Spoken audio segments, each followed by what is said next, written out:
Hey, what's up, squad? From Reach Suite, I'm Colin Smith, and welcome to Cold Ones. It's the podcast with chilly questions and even colder ice cream. And today, we're joined by my dear friend, Shaun Crimmins. You know Shaun as the Senior Director, SMB and Mid-Market Sales at Vanta, and three-time Star Wars, that's right, Star Wars convention attendee. Welcome to the show, Shaun. Colin, how we doing? Doing well, man. Good to see you. Yeah, you too. Excited to Have fun.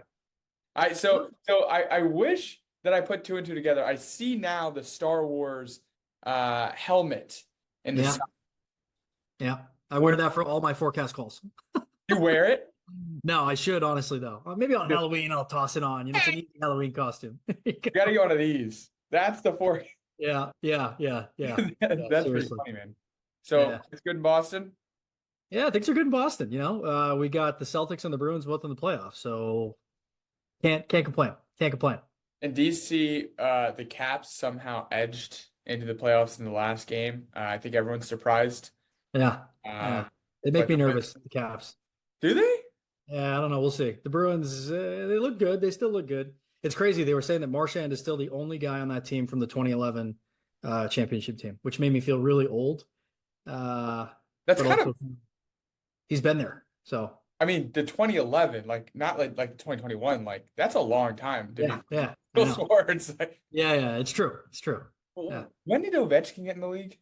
Oh man, it must have been right around that time. Probably 07, 08, I would bet. It's gotta be that these guys are Ovechkin draft year. They're kind of like the Tom Brady of hockey. I don't know how you stick around in hockey that long. That's the thing. That's got to wear on your body. Yeah, man. 04. He's Russian though, I built different. All right, your ice cream? Got my ice cream. I'm excited. So Shaun, I tell everyone, we don't just send you some BS, okay? That's not how we roll around here, Reach Suite. We strategically select the ice cream for you. Now, I don't know what Dublin mudslide means. I don't know. But I know you're an Irishman, or at least you're a Bostonian, and y'all are proud of the Irish up there. So when I saw that, I was like, the Dublin mudslide for my guy. Yeah, no, it's a great choice, honestly. I am Irish. I actually live in an Irish part of Boston. There we go. So you gotta love it. We got the St. Patrick's Day parade's a big party down here. But yeah, no, this sounds pretty good. I'm excited to give this a shot. You know what? One comment on the Irish and European neighborhood thing. So I grew up in the Southeast, as you know, and I don't know if it just the vibe. People didn't really talk about their heritage where I grew up, but I date a girl from Philly area, and her family's very Northeastern, and the heritage is a big part of their conversation. Yeah. About folks, about people in the neighborhood, about things like it's an adjective that they use when describing. It's true. And what they told me is this interesting story that the main street in Scranton where she grew up is called Drinker Street. And it's called Drinker Street because on one side was the Italian neighborhood, on the other side was the Irish neighborhood, and they would all come and get drunk together and hang out and then go back and hate each other when they went home. I was like, man, that's kind of that old kind of Northeastern culture is cool. Yeah, I know it is. And then you go to Europe and they're like, you're American. Yeah. The tennis shoes and the jeans, right? That's exactly. I'm wearing them right now. I'm wearing Crocs, brother. Oh, nice. Work from home life. Exactly. All right. Yeah. So let's jump into it. First part of the Cold Ones podcast. And thank you again for joining. It's all about personal. Yeah. Thanks for having me. Super excited. Yeah. It's going to be fun. Well, people know who you are, especially with all of the press around Vanta and being one of the fastest growing companies in 2023. You are an individual that focuses on LinkedIn, but there's a lot behind the LinkedIn profile picture. And the goal here is just to kind of peel back down a little bit. Who is Shaun Crimmins and what makes him who he is? So first question, something few people know about you. Ooh, something that few people know about me. I have a big creative side. I'm actually very into art. I love art. Big into Impressionism art. So like you think Monet, Degas, Renoir, big fan. I actually was lucky enough to spend about 7 weeks last year in Paris, went to all the museums, had an absolute blast. It's just cool. You think about Impressionism from the time that it happened. It was like, at the time, it was a very different kind of art. It was like classical art and people were painting kings and stuff. And Impressionism was truly just like the sunset, everyday life. So they got a lot of flack when they started it up, but yeah, I'm a big fan. I love art. My It's, sister is more creative than I am. She's a singer-songwriter, so she went down that path, and here I am in software sales, you know. hey But man, it's an art and a science all the same. So true. I'm not um I love art. I appreciate it. My father was actually really into art. And so I have an appreciation, but I don't know a lot about it. And make sure you grab some ice cream, man. Let's Oh make yeah, this I just did. I think this there's some Guinness in here or something. There's got to be. Perfect. This is my lunch, so this is perfect. nice, nice. Dude, Guinness, of course there's Guinness in the Dublin There's West. got to be. They say Guinness, it's coffee fudge swirls, but that's Guinness. I taste that Guinness, brother. Oh yeah. So, is like Norman Rockwell, is he an impressionist or like what would he be considered? Ooh, that's a good question. And I did say his And name, right? Did yeah, I? yeah. American artist. I mean, he could be. Impressionism, I think, usually is more like nature scenes. There's some Okay. people in there too. Renoir did a ton of paintings of like Okay. people, but Okay. I mean, it could be. He was a little I, more modern. I think he was in like the 40s, yeah. right? Yeah. Um, Yeah. Just modern, right? Or not modern, just kind of like old school America, like ice cream yeah, he's parlor. an awesome painter too. What an awesome I really love his stuff. Yeah. Speaking of ice cream, I mean, ice cream parlors, that whole Yeah. time frame. Yeah, Yeah. good stuff there too, for sure. All right, so fast forwarding a little bit, second question. What is a common misconception about Shaun? Something that folks, maybe mistake about you when they meet you or they don't quite know you yet. Yeah, yeah. That's a good one. A lot of people assume that I'm like extremely extroverted. Like occasionally I'll post on LinkedIn or I love to joke around. I have a big sense of humor. And I think people naturally assume like, wow, you must love a room full of people that you don't know. And to me, I'm like, absolutely not. Really? It tires me out. I'm very much so introverted, like I recharge on my own. I Hmm. love like reading, hiking outside alone in nature, just kind of like chilling and resetting. That's how I reset. Yeah, Walking my dog, like those yeah, are those are the times I reset. But I do love being social. But it's yeah, tough working from home because thank God for my dog outside, yeah. because you need that person to person interaction. Just for me, I tend to be more introverted. I recharge on my own and do some of my best thinking when I'm just kind of like resetting and hanging out. I think growing up, the indicator of introvert versus extrovert was really around how do people act in public. What I've learned is that's actually not quite true. Hmm. It really is how do you recharge?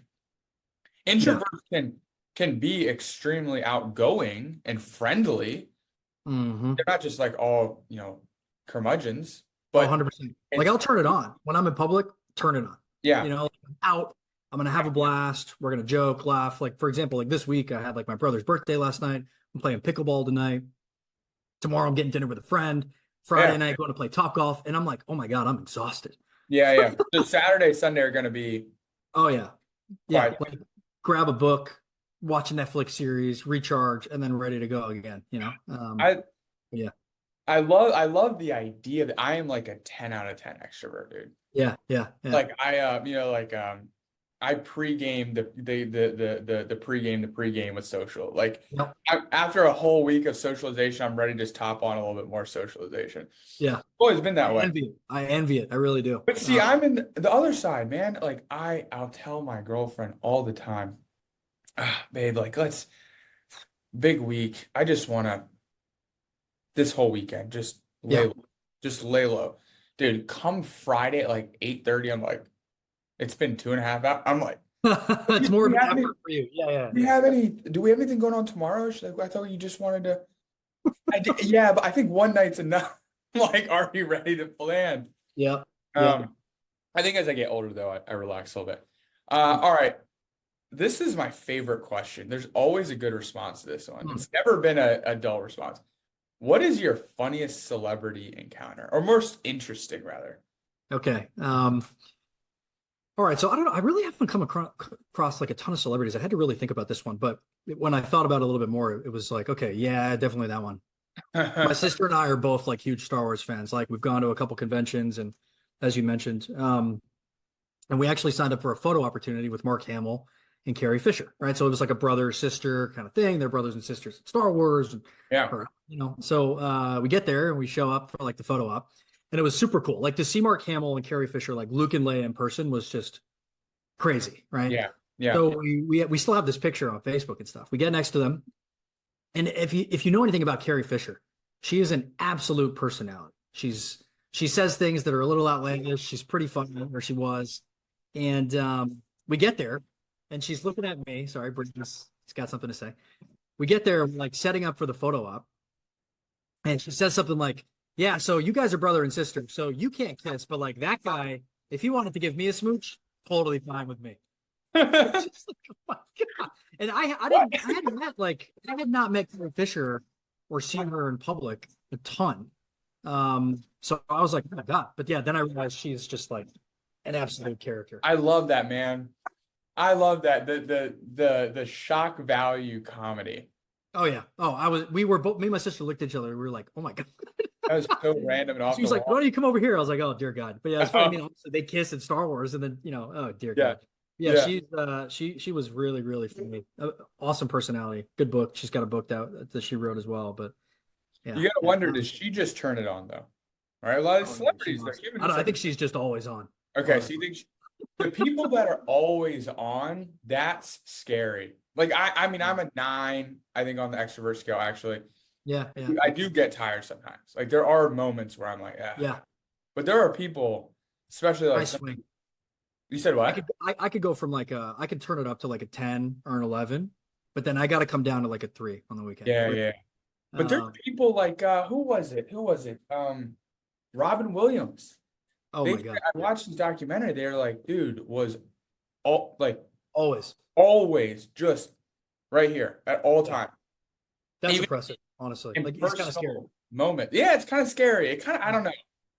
It seems a little imbalanced. So last one, and then we'll jump into the Brainiac stuff. But most recent shoe purchase. Yeah, this was actually pretty timely. So I just bought a pair of Hokas, like running shoes. Yeah, yeah. And, I had seen them Big before. soles. I didn't know. Yeah, I didn't know a ton about them. I do not like running. I really don't. Like when I work out, I usually row or I'll lift or I'll try to do something like obviously play pickleball. But so I bought a pair of these shoes and I was like, okay, it's a perfect activity to take the dog outside. He goes for a run with me. We do like, 2 to 4 miles, whatever that is. And I am obsessed with these shoes. Honestly, they are incredible. It's like running on pillows or clouds. Dude, did you accidentally like bounce to Seaport? Like you like took Oh my God, yeah.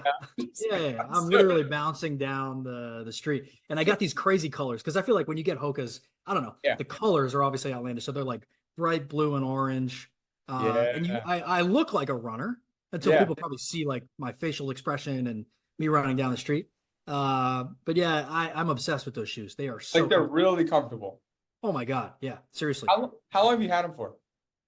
2 weeks, literally 2 weeks. Okay. And it makes me want to run. They got spring in the step. The cushion is amazing.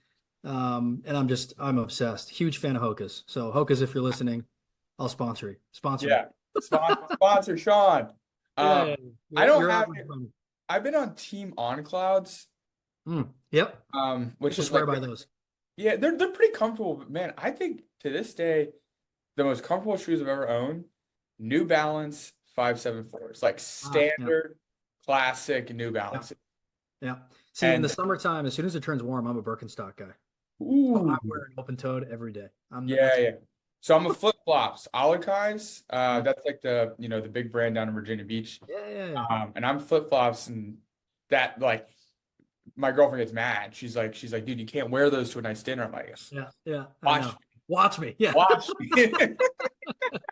Yeah, absolutely. It's just comfort over everything. You know what I mean? Especially since after COVID, I'm like, is it a Birkenstocks event or do I have to put on shoes? Yeah, that's the filter. Yeah. Is it Bergen's? Yeah, exactly. And especially, obviously, if somebody's an introvert, I'm like, I got to put on shoes. Like, come on, Yeah. man. I just want to rock the Birkenstocks. Let me go The outside. litmus test. If I have to put on something besides Birkenstocks, I cannot go. Yeah, 100%. That's where I draw the line. All right, man. Well, that was a lot of fun. Thanks for sharing and opening up a little bit about who is Shaun and what makes you you. So we're gonna switch over to Okay. ice number 2. All right, number 2. Do you have Number it? one was pretty good, by the way. I'm a fan, actually. I You- thought that was it- pretty good. I don't want to micromanage you here, okay? If you want to go back and forth, that's No, all. that's okay. I might dip. We'll go with both. Who knows? So I came across these. I don't even. I've never seen them before, and I've ordered a fair amount of ice cream for folks for this show. Mm. Dove minis, Yeah.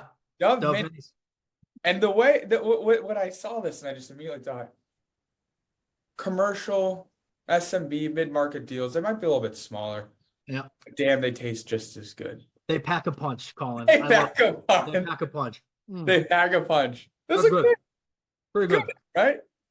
Enterprise, yeah, big, No, big, no, no. We don't do that. big, Nobody big. needs a sundae. Yeah, it's a I will whole eat 10 of these over an ice cream sundae any day of the week. exactly. All right, so I'm really excited about this conversation, man. You're coming off the heels of an amazing year. Obviously, the press has just been flocking about Vanta, but I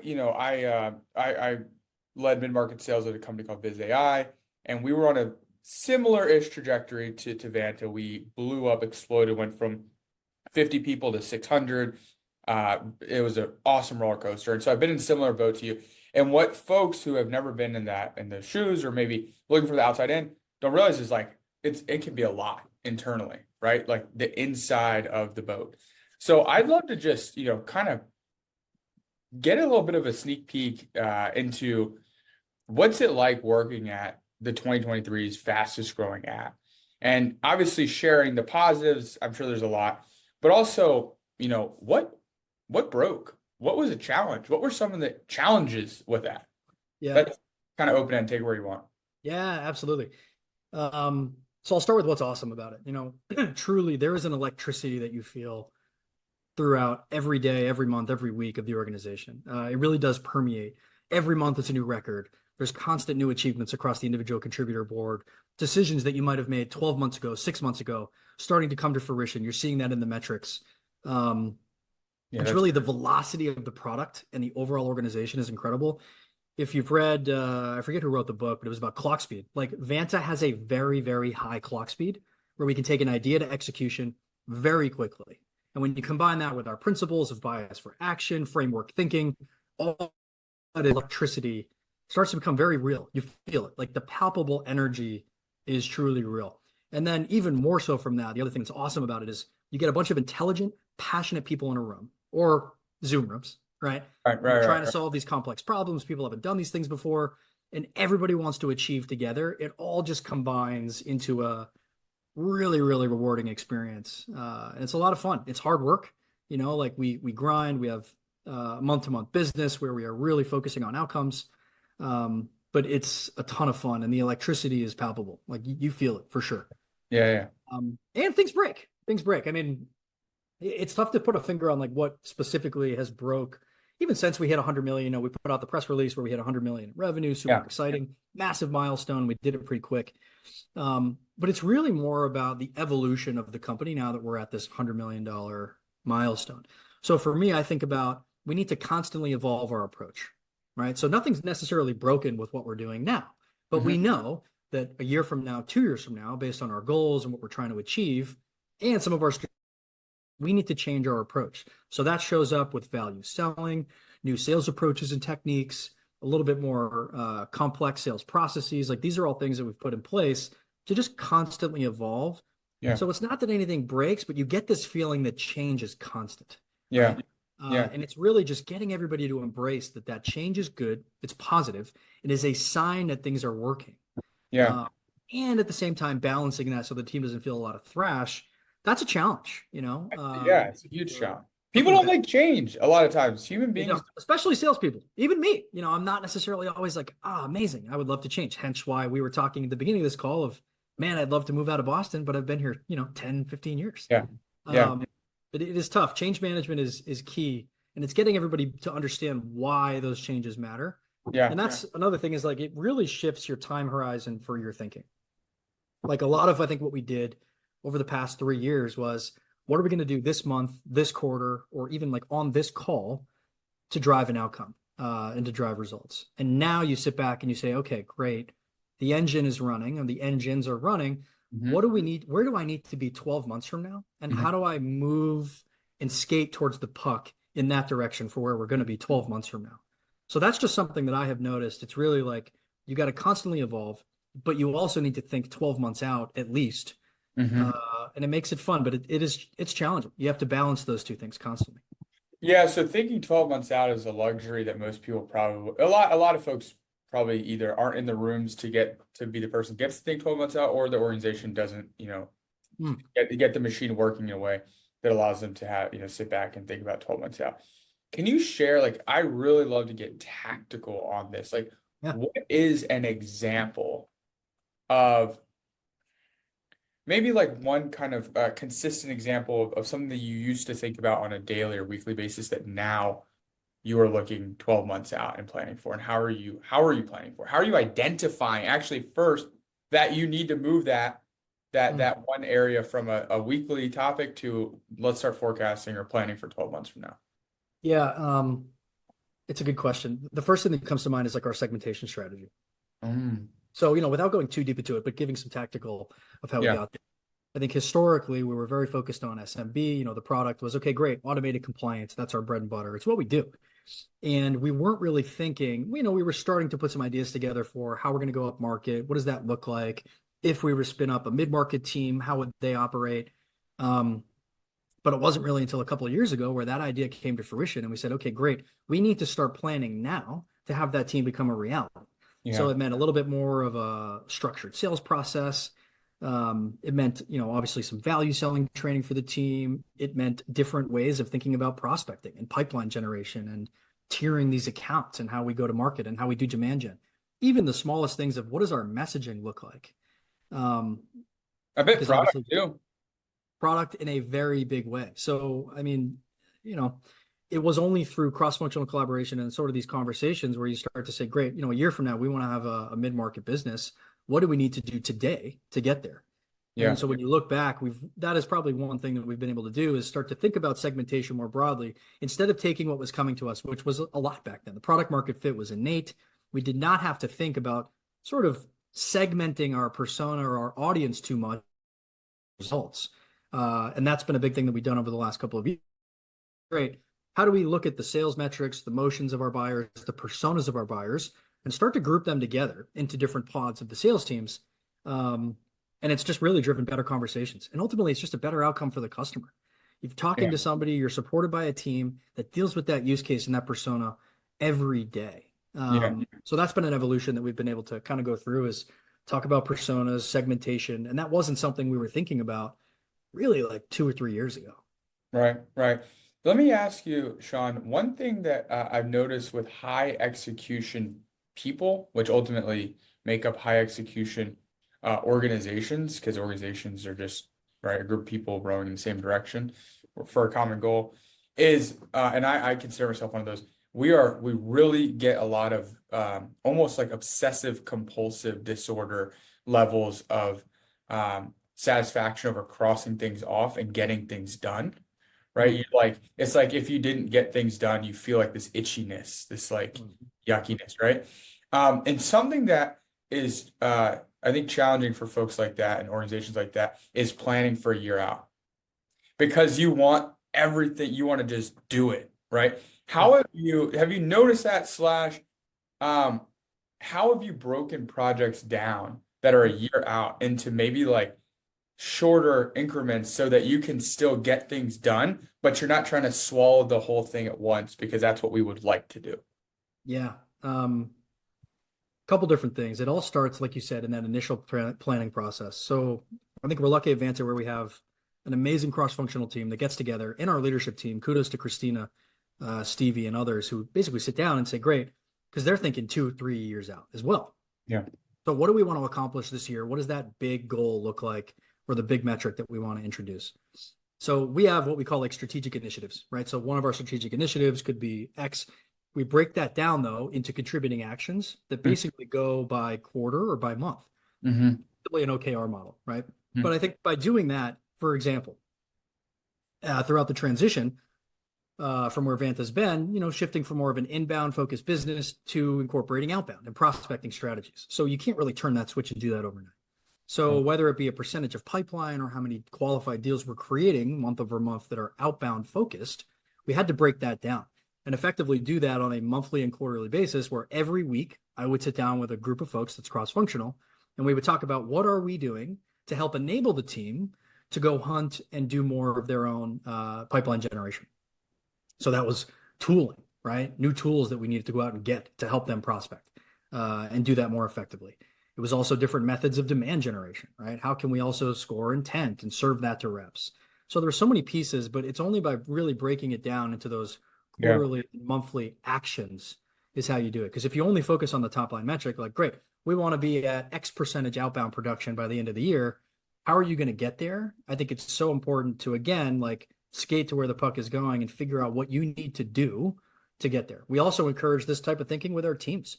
The sales managers, you'll sit down and say, great, what is your team's average annual contract value right now? And where would you like to see that?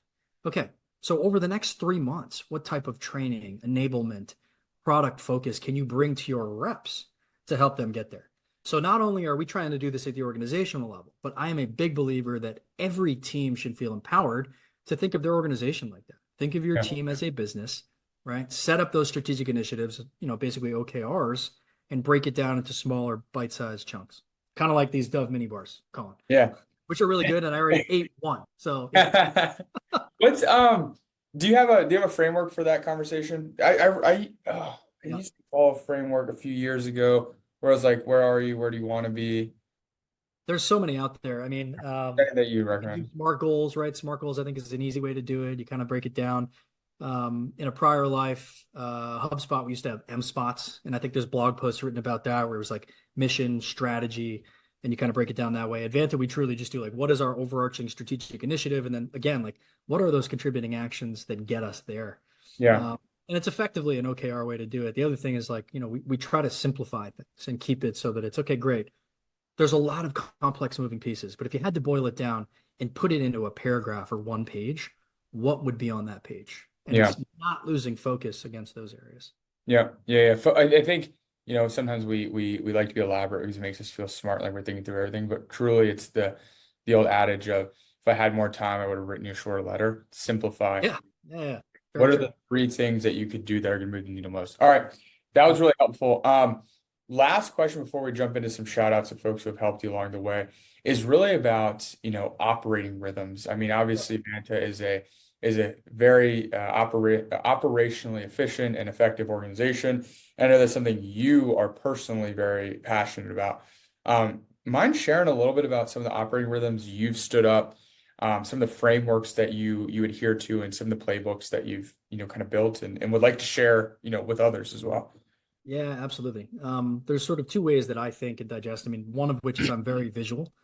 The second is I think in terms of frameworks. So when I've worked at Vanta, this was also one of the principles they established, is like framework type of thinking, because it allows for flexibility for how individuals get there, but also gives them some guidance on how to approach it. So a couple examples here. I mean, I truly think that one of the hardest parts of running a large sales organization within $100 million overall company is coaching at scale. How do you get a team of 30, 40, 50 account executives to implement and change their behavior and do things differently? Like we talked about change management. And I think that really comes down to operating rhythms and frameworks. So how do you coach at scale effectively? One thing that I'm also a big believer in is, like, when I first made the transition to become a frontline manager, I was never told, okay, great, here's how to manage a team. Here's how to handle these conversations. Here's how to run your forecast call and your team meetings. I kind of just had to figure those things out. So a big thing for me when I started to support managers was give them the guidance for how to do this job well. The recipe book, right? Exactly. Playbooks. So that's one thing that we've done, is we've really structured a rhythm around, on Mondays, Tuesdays, Wednesdays, Thursdays throughout the month. What does that operating rhythm look like? We run our forecast calls on Mondays. We roll those up. That comes to me. We're doing inspection on those deals. We're making sure that we understand how we're going to get to the number. Same thing with, like, okay, then Tuesdays, we all meet as a sales leadership team. I'm rolling up the forecast. Wednesdays, development one-on-ones, or just joining sales calls or standard one-on-ones. But we've mapped that out.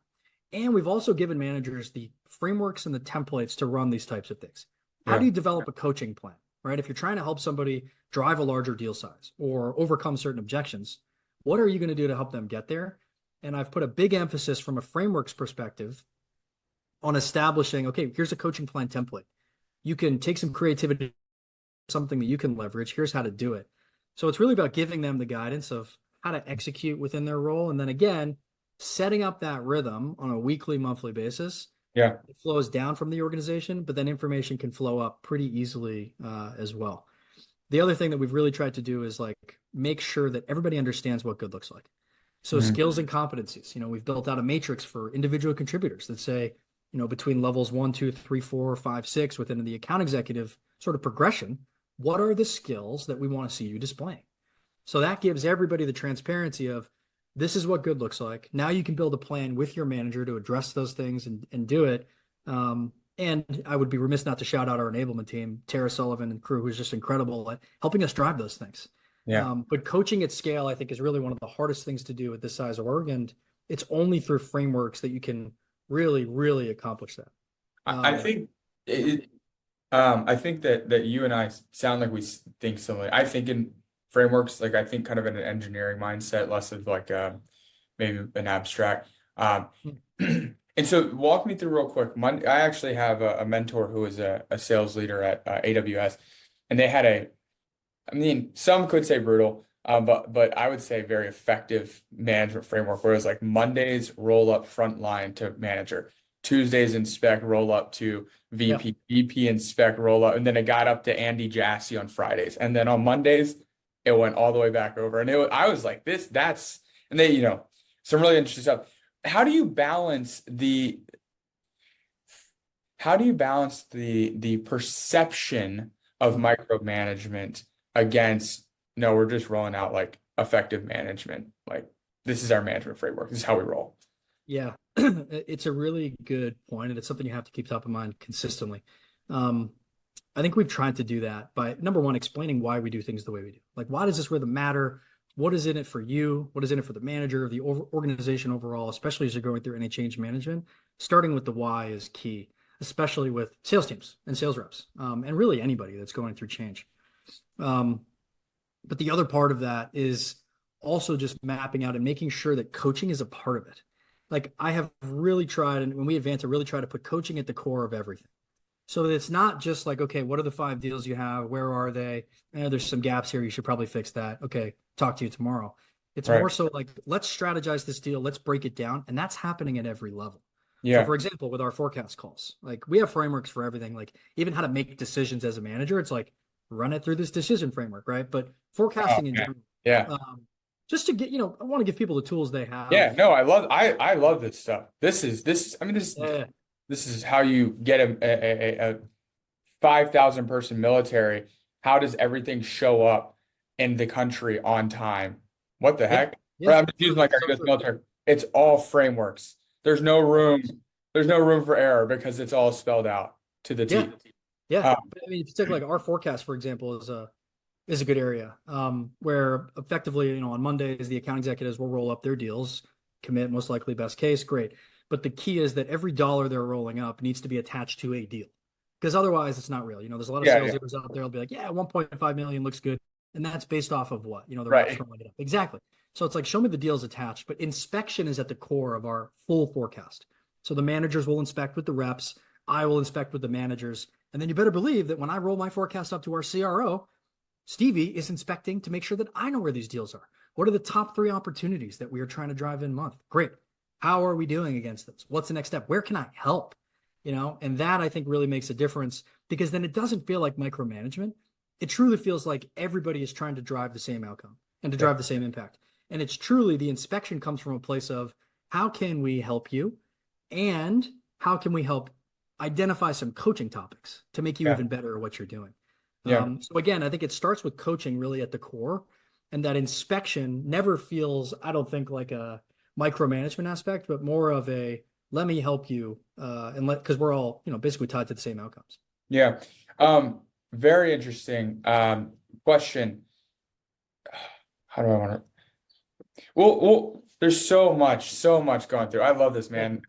I know you're happy at Vanta, but hopefully one day we can be at a place. I'm gonna pull you in, man. I just like You you're send the me man. ice cream, man, and we'll do whatever you want. That was all I needed to hear about talking to you on this podcast. Ice cream, you got it.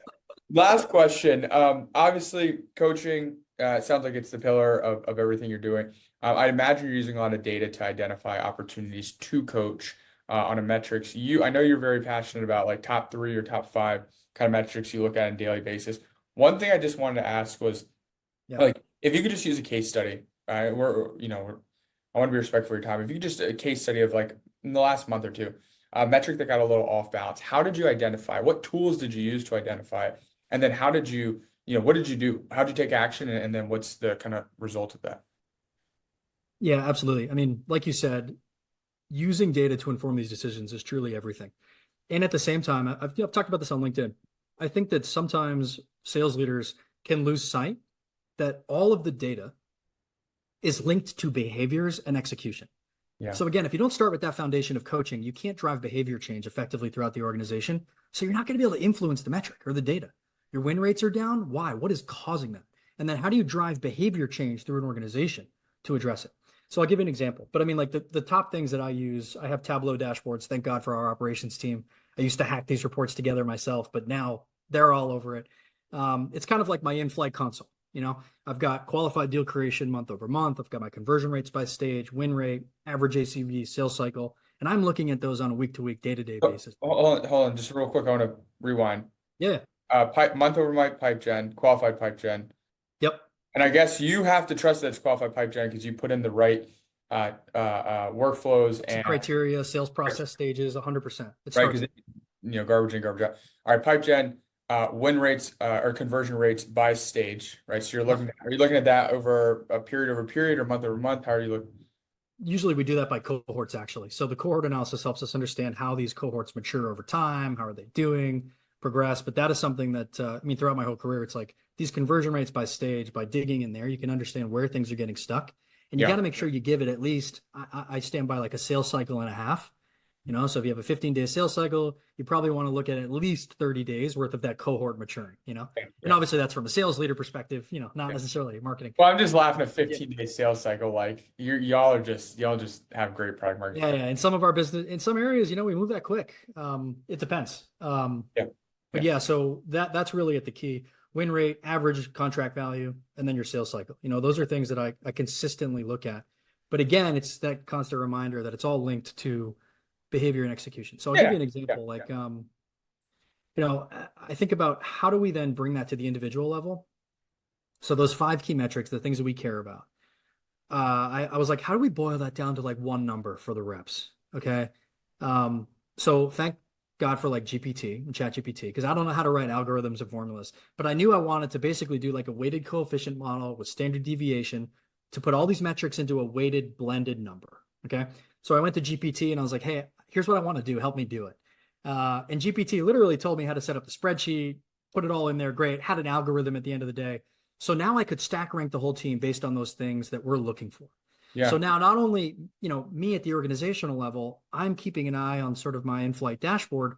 Now all the reps can do that too. And it would stack rank them based on all of these key metrics that they're looking at. So now we're all looking at the same thing. We are all trying to drive the same behaviors and outcomes. At the organizational level, we spun up a new segment. One of the things that, we noticed is like, okay, average ACV and win rates aren't where we want them. So how do you break into that? For us, it was a little value selling, MedPick, trials, POCs, new pricing models. But again, none of that happens if 1, you aren't looking at the key metrics that matter. You haven't agreed on what those things are that matter. 2, you got to understand that behavior change drives these metrics. So if you can't change behavior, you really can't change these metrics. And the last part of it is, does the team know that these are the metrics you care about too? And can you put that in a way that is digestible for them to also rank their own performance? So that leaderboard that we've put together, I truly think that it has really helped us drive better outcomes as a company, because now everybody's looking at these same numbers that we care about. So thanks GPT, our data scientist guy saw the spreadsheet I put together and he said, wow, you're really good at Excel and spreadsheets. And I was like, yeah, of course. No, I'm kidding. I was like, Jake, I have no idea what I did, but I was like, I use GPT. I'm coming to you because I need you to check this. Make sure and it worked. It was accurate. But this reminds me of I used to make a joke in my prior life that I wanted my tombstone to say visibility leads to accountability and accountability leads to action. Yeah. Right. If you can't see it, you can't hold someone accountable for it. If you're not holding someone accountable for it, it's like what measures gets done, right? Which if you can't hold someone accountable for it, don't worry, they won't they won't do it. If you're Yeah. not, And the trick is like introducing that into your organization without people feeling like you're poking around in their business, or again, like you're micromanaging, and that really is the art form of leadership, of making sure that you can have that culture of inspection, but people feel vulnerable enough to be like, oh, I missed that. Here's what I'm going to do about it. And here's how I can weave that in next time. So you're absolutely right. That visibility helps you drive those outcomes. I think where you're winning here is you're rooting it in coaching and with them for the rep. It's all being rooted in, no. You know your number for the quarter. Like I obviously know your number for the quarter, and I know you want to get there. This is what helps me help you to get there faster and more than there. Yeah. And so you're rooting it in that versus I think a lot of times managers will say, well, the executive team needs to know how we're trending.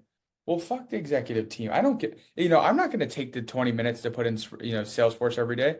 But when you reframe, like, of course, your executive team's looking at this stuff. Yes. But reframe to, this helps me. This gives me the opportunity. This gives me the painted picture of where I can help you. Okay. Last question, real quick, rapid fire.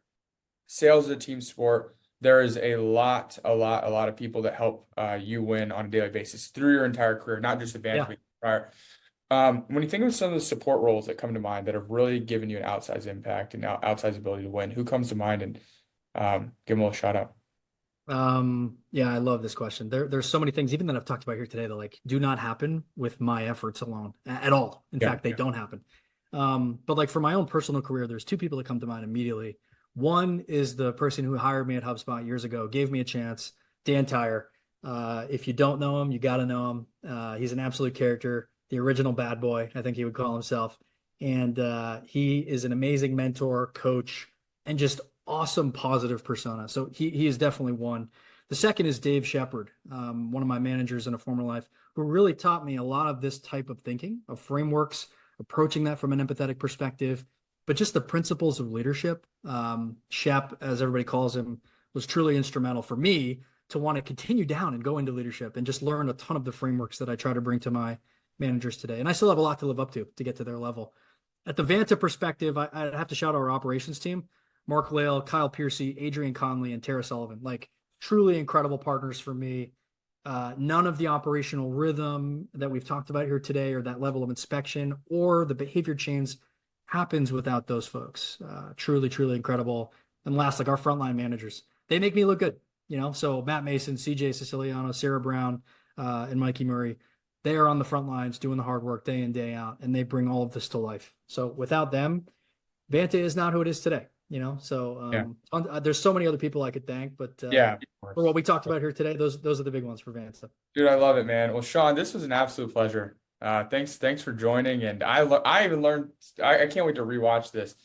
You made it through though. Congrats. No brain freezes. No brain freeze. Yeah, I'm gonna finish the rest of this ice cream though. That's my lunch, man. So thanks for taking the time. If you're open to it, tell the audience what's going on in your neck of the woods for the next year. What are you excited about? What do you want to share? Well, we just had VantaCon UK. So from a Vanta perspective, there's a lot to look forward to and be excited about. Some new product announcements, I think, that are going to continue to elevate us into the GRC security space. So stay tuned there.